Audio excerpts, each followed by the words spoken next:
This is a tale of two travelers, both on a path or paths that are inevitably leading them in a slowly upward slanting grade.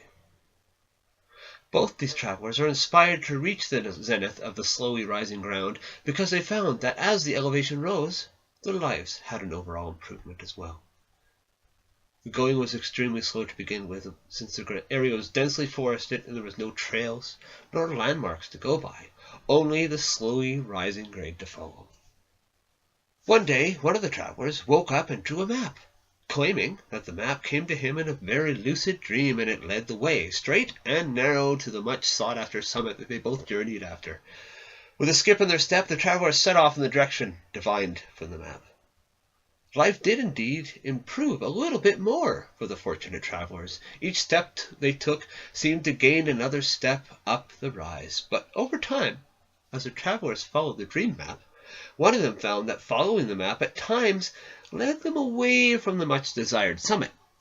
The traveler kept her misgivings to herself at first, not wanting to upset the apple cart, but push came to shove and the two split ways, one following his map and the other paying attention to her surroundings.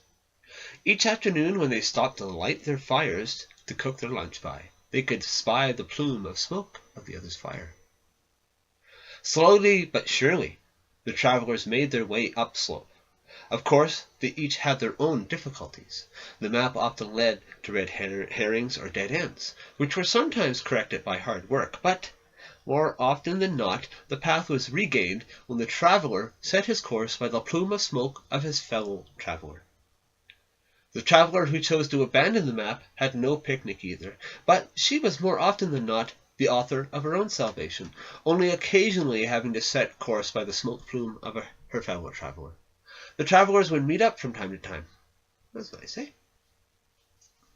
Usually when one or the other was navigating via smoke plumes, they would compare notes, reminisce about old times, break bread, and then head off down the trail together once again.